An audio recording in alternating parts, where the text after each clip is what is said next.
Today, I'd like to teach you everything I know about habits, how I see them as working well, and the reasons I see habits not working well for myself and for other people, so that you have a better chance at working on your own habits in the way that you see fit. And I thought I'd start by reading a post that I saw on Facebook the other day under the account called Universal Energy Power. And I thought it was a very potent post. So it starts like this. It might take you 30 days to create a habit, but that habit could change your life for the next 30 years. It might take you 1 hour to complete a workout, but it will keep you in a good mood for the next 12 hours. It might take you 30 minutes to complete a morning routine, but it will build momentum for the rest of the day. It might take you 5 hours to read a book, but you'll keep the knowledge forever. It might take you 3 months to learn a new skill, but that skill could make you millions. Long term thinking really is key. So I loved this post. I thought it was really powerful. I thought it was really true. And if you think about it, those books that you've read in your life where you just took one sentence or one idea from that book and it just helped you for the rest of your life, how powerful is that? How much can we feed ourselves when we decide we're going to change a habit for ourselves, when we decide we're going to try something new, when we decide to pick up another book? So, I wanted to start you off with that kind of idea of openness and possibility for you. But I also want to acknowledge that you may not be in the mood for thinking about your life long term. You might be feeling really stressed out. You might be feeling really tired. You might be feeling really hopeless. And here's where I come in because I'm someone who loves to focus on what we can do, even when we're feeling tired, stressed out, hopeless, and not good about ourselves. Because I feel like we're all deserving of that power of possibility and of change, no matter how we think about ourselves. So, even if you struggle with thinking about long term scenarios, I want you to know that the effort that you can take to tweak your habits, even in the smallest of ways, will be worthwhile. And I think you could see the benefits of working on your habits within the span of just 1 week. But I want you to know that in order to see results, in order to change any behaviors, we need to really focus on our feelings, our emotions. And I think emotions are definitely involved in the habit changing process. And this is where I think most people who feel like they can't quit their bad habit or get to their desired habit get stuck and they get stymied because they don't really see themselves as being able to withstand the change process. They don't see themselves as being able to manage the feelings that come up when we desire something new in our lives. And I wanted at this point to describe a big event in my life that happened about 20 years ago now. This had to do with some physical pain that I was experiencing. I would get really horrible, debilitating pain on the left side of my neck. And sometimes I would get a migraine type of severe headache. Like I felt like my head was being clamped by a vice. It was so terrible. I would oftentimes have vomiting. I would have to quit work and leave work and cancel on patients. And I was in a lot of distress because I didn't know what the source of this pain and this sickness was. And through a long process of trying to find the right treatment, I located a wonderful acupuncturist who put me on an elimination diet where I did not eat things like corn, egg, and wheat for, I think it was 5 weeks. And we revealed through that elimination diet that I had a gluten insensitivity, that eating things like bread and pasta would be like feeding my body poisons, and my body was reacting with symptoms to alert me to the fact that it was trying to fight off this poison. And then I had to go through the habit change because we located the culprit for my illness, but I had to figure out how to fix my own life so that I could stay away from the thing that was making me feel sick. And this was where I felt the complications came in. I wasn't much of a gluten eater to begin with, but I realized once I was needing to stay away from the gluten, how difficult it was to change your diet. I felt like I had to make a pretty dramatic shift in a number of areas, and I felt like I didn't have the foggiest idea about nutrition and nutrition principles at the time. So I needed to change multiple habits, including learning how to shop at the grocery store in a new way. I was walking down aisles I had never walked down before. I needed to learn how to spend more money on my grocery bill. My grocery bill pretty much tripled because I was all of a sudden buying fresh foods and avoiding the easier foods that I was typically eating before that. I had to learn the habit of cooking for myself more. I had to learn the habit of staying clear of foods like bread, bagels, pasta, cookies, and cake. I also had to learn how to travel without going to rest stops and getting the easy foods that rest stops typically have totally stocked. And I found it very difficult to navigate these changes all at once. And fortunately, I had the benefit of this wonderful acupuncturist support. I had the benefit of acupuncture at the time as well. And I learned that I could change the way I see myself through the process. Over the weeks of learning to cook for myself, doing new recipes, shopping in a different way, and staying clear of gluten, I was changing not only my diet, I was changing myself. And so I learned that it's not just about the recipes, because that would not have been enough. I needed the support from another person who knew what she was doing and had more experience than I did. And I needed to have a personal goal of sticking with my idea that I could actually be pain free. And I needed to carry through on all of these behaviors on a daily basis. And all of this had to come together all at once.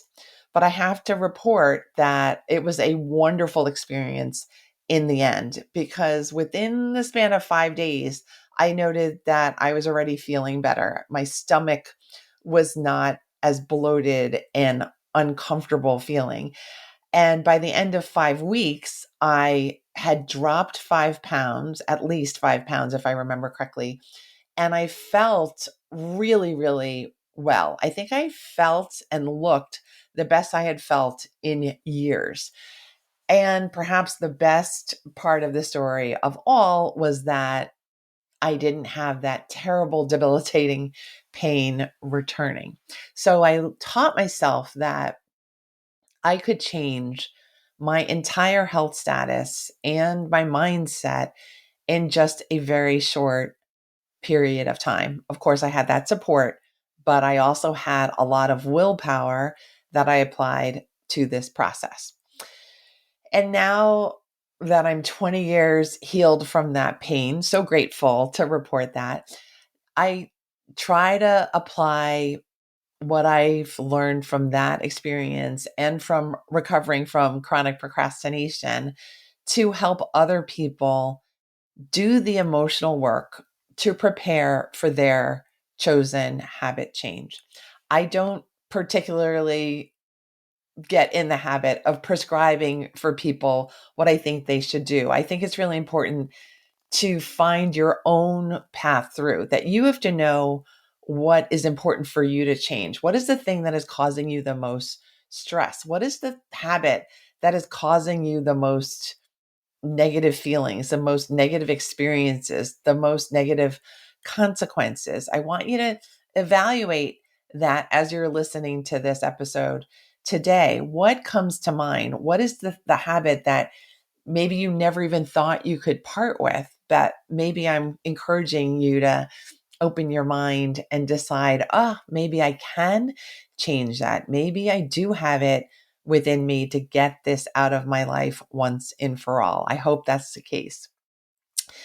So, back to that idea of feelings, we do need to do this emotional preparation work because we're really smart and we know in our heart of hearts that if we're not fully committed to something emotionally and in our behaviors and how we're showing up for ourselves day to day, we know that the habit is not going to shift. And when we know in our heart of hearts that we're not fully committed, then what happens? What happens is we never start the habit change to begin with. We never have that proper energy, that proper mindset, that proper commitment to make any change happen. And then we get stuck in an emotional spiral of feeling hopeless. And we get stuck with the habit that we don't really want, the one that is insufficient for us, the one that keeps us feeling disappointed in ourselves. So, again, I want to emphasize that there's a really important emotional piece that you have to do before you embark on any major habit change. So, when I help people to prepare for their new habits, I think people realize that they have to change not only the behavior, but they have to change themselves. We have to change in order for our habits to shift. When we fail to see ourselves as capable or worthy of the change that we're wanting, we will not even begin to attempt the habit change. And we will feel potentially even worse about ourselves because we know there's a greater future for ourselves and we're feeling like we're not worthy of it. We're not ready for it. We're not competent enough for it. And I'm here to encourage you to change that thinking within yourself. I want you to find the strength in yourself to get the better life, to get the better habit, to get the better mindset that will come when you shift your habit. If you don't feel like you have it within yourself, please reach out to someone who has that experience, who has that prior knowledge about what you're going through. It turns out that that acupuncturist that helped me had gone through the very same thing herself and knew exactly what was going on with me before it was even diagnosed formally. So give yourself that chance and know that any habit is changeable as long as you've got the right elements in place and in play ahead of time. Feel free to reach out to me, of course, if you feel like you need help with your personal habit change too. Now I wanted to add two more comments to help me illustrate what I'm teaching in this episode. The first thing is I just returned from a wonderful 10-day trip to Italy, which was really like a massive life dream come true. To share a funny story, or maybe not so funny a story, in ninth grade, I was due to travel to Italy with my Latin class. And on April 1st in my ninth grade, I got hit by a car the day before my class left for this wonderful trip. And so it's been my life's journey to get to the point where I could actually visit Italy myself. And it finally happened. And that's the backstory. But the story of my trip was actually very rich in itself because I found myself an inexperienced international traveler, finding that there were lessons to be learned really in every day of the trip. And I thought that was fascinating. I realized what I liked about travel, what I didn't like about different things about Italy and traveling. And they were all just mini realizations about myself, which I loved because, I'm really interested in introspection and finding out about people and learning. I also realized that there was a lot of adaptation that I had to do because I was in a brand new environment. And that did cause a little bit of stress. Oftentimes it was very pleasurable and pleasant stress, but there were moments where it was a little less pleasurable. And I realized that traveling in a foreign destination really highlights how much we have to change to accommodate stresses in our lives. I realized I was changing like moment to moment with every restaurant, with every new town we were traveling to. I had to change. But it made me reflect that we are really changing all of the time, even when we're at home in our home country, in our comfortable abode, in our regular jobs, in our regular routines. And we're just not necessarily seeing ourselves as changing so quickly or changing all of the time. And I think that was probably the most valuable takeaway that I had from the trip, that we are agents of change. We are so flexible, we are so adaptable.